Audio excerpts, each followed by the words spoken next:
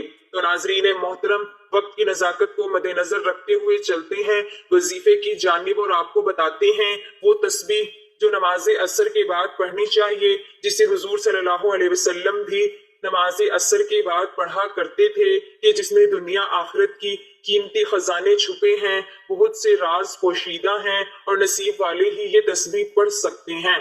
آپ نے اپنے کسی بھی مقصد کے لیے، کسی بھی مشکل یا پریشانی سے نکلنے کے لیے، خاص طور پر اللہ پاک کی فوری مدد حاصل کرنے کے لیے، راستے سے ہر رکاوٹ فوراً دور کرنے کے لیے، ہر ناممکن کام کو ممکن کرنے کے لیے غرض اس تسبیح کو کسی بھی حاجت کے لیے پڑھ لینا ہے، تو سب سے پہلے آپ نے نماز عصر ادا کر لینی ہے۔ اس کے بعد اگر آپ چاہیں تو نماز کے بعد بھی اس تسبیح کو پڑھ سکتے ہیں۔ اگر نماز کے بعد نہیں پڑھ سکتے تو چلتے پھرتے، اٹھتے بیٹھتے، جب جہاں جیسے آپ کو وقت مل جائے، مغرب کی نماز سے پہلے آپ نے اس تسبیح کو لازمی پڑھ لینا ہے۔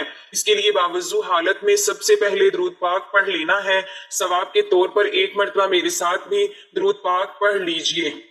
اللهم صل على محمد وعلى آل محمد كما صليت على إبراهيم وعلى آل إبراهيم إنك حميد مجيد اللهم بارك على محمد وعلى آل محمد كما باركت على إبراهيم وعلى آل إبراهيم إنك حميد مجيد۔ درود پاک پڑھنے کے بعد آپ نے اپنے مقصد کی نیت کرنی ہے، اور جب آپ نیت کر لیں تو فوری طور پر آپ نے اعوذ باللہ من الشیطان الرجیم اور بسم اللہ الرحمن الرحیم پڑھ کر وظیفے کا آغاز کرنا ہے، اور سب سے پہلے اللہ پاک کے ناموں کی تسبیح شروع کر دینی ہے، اور اللہ پاک کے یہ 3 نام یا اللہ، یا رحمانو، یا رحیمو، ان کا ورد شروع کر دینا ہے، اور ان 3 ناموں کو 101 مرتبہ پڑھنا ہے۔ حضرت علی رضی اللہ تعالی عنہ سے مروی ہے، اگر تم پریشان ہو تو اللہ کے نام کا ذکر کثرت سے کیا کرو یا تسبیح کیا کرو، تو اللہ پاک اس کی تمام مشکلات آسان کر دیتا ہے۔ اس کے لیے یا اللہ، یا رحمانو، یا رحیمو کا ذکر پڑھتے رہیں۔ اللہ پاک کے یہ تینوں ناموں کا ذکر کرنے کے بعد آپ نے آج کے عمل کی تسبیح پڑھنی ہے، جو اس عمل کی ریڑھ کی ہڈی ہے۔ آپ نے سبحان اللہ و بحمدہ، سبحان اللہ العظیم، استغفر اللہ و اتوب الیہ، یہ وہ کلمات ہیں جو نبی کریم صلی اللہ علیہ وسلم عصر کے بعد کثرت سے پڑھا کرتے تھے۔ ان کلمات میں اللہ کی پاکیزگی کا اظہار، اس کے شکر کی علامت، بخشش کی درخواست ہے۔ اس کی مکمل ایک تسبیح پڑھنی ہے، یعنی پورے 100 مرتبہ آپ نے ان کلمات کی تسبیح پڑھنی ہے۔ اس کے بعد آپ نے قرآن پاک کی ایک بہت ہی مختصر اور جامعہ سورت یعنی سورت کوثر 3 مرتبہ پڑھنی ہے۔ بسم اللہ الرحمن الرحیم، انا اعطیناک الکوثر فصل لربک وانحر ان شانئک ھو الابتر۔ 3 مرتبہ سورت کوثر پڑھنے کے بعد آپ نے اتنا ہی درود پاک پڑھ لینا ہے جتنا وظیفہ شروع کرنے سے پہلے پڑھا تھا۔ یہ عمل بہت ہی کمال کا عمل ہے، بہت ہی مجرب وظیفہ ہے۔ آپ نے اس کو نماز عصر کے بعد لازمی پڑھنا ہے۔ اس تسبیح کو پڑھنے کا معمول بنا لیں۔ اس تسبیح میں دنیا آخرت کے راز پوشیدہ ہیں، فیصلے آپ کے حق میں ہوں گے، جیسا آپ چاہیں گے ویسا ہوگا۔ اللہ تعالیٰ آپ کے خواہشات پر کن کا حکم فرما دے گا، آپ کی ہر جائز مراد کو پورا فرما دے گا۔ ناظرین محترم، یہ چھوٹی چھوٹی تسبیحات ہیں، ان پر خود بھی عمل کریں، اپنے گھر والوں کو، دوست احباب کو بھی ان کے متعلق بتائیں، تاکہ ان کو پڑھنے سے دنیا آخرت کا فائدہ حاصل ہو، اور جو فوائد آپ کو ہوں گے انشاءاللہ آپ خود بھی اپنی نظروں سے دیکھیں گے اور دنیا بھی دیکھ کر حیران رہ جائے گی، اور اللہ تعالیٰ آپ کی آخرت میں اتنا اجر دیں گے جو بیان کرنے سے باہر ہے۔ اللہ تعالیٰ ہم سب کو نیک اور اچھے کام کرنے کی توفیق عطا فرمائے، آمین۔ اس کے بعد آخر میں آپ نے اللہ تعالیٰ کی بارگاہ میں رو رو کر گڑ گڑا کر دعا بھی مانگنی ہے۔ حضرت نعمان بن بشیر رضی اللہ تعالی عنہ سے روایت ہے کہ حضور نبی اکرم صلی اللہ علیہ وسلم نے فرمایا کہ دعا عین عبادت ہے، اور آپ صلی اللہ علیہ وسلم نے بطور دلیل یہ آیت فرمائی، تمہارے رب نے فرمایا کہ تم لوگ مجھ سے دعا کیا کرو، میں ضرور قبول کروں گا۔ اسی طرح حضرت سلیمان رضی اللہ تعالی عنہ سے روایت ہے کہ حضور نبی اکرم صلی اللہ علیہ وسلم نے فرمایا، دعا کے علاوہ کوئی چیز تقدیر کو بدل نہیں سکتی، اور نیکی کے علاوہ کوئی چیز عمر میں اضافہ نہیں کر سکتی۔ تو یہی وجہ ہے کہ جب بھی نماز پڑھیں یا کوئی بھی عمل کریں اس کے بعد دعا لازمی پڑھا کریں۔ دعا ہے کہ اللہ تعالیٰ میرا سنانا اور آپ کا سننا اپنی بارگاہ میں قبول و منظور فرمائے، آمین۔ ناظرین، گزارش ہے کہ اللہ رب العزت کے 99 ناموں میں سے کوئی ایک نام ضرور شیئر کریں۔ اللہ تعالیٰ ہم سب کا حامی و ناصر ہو، آمین۔ جزاک اللہ۔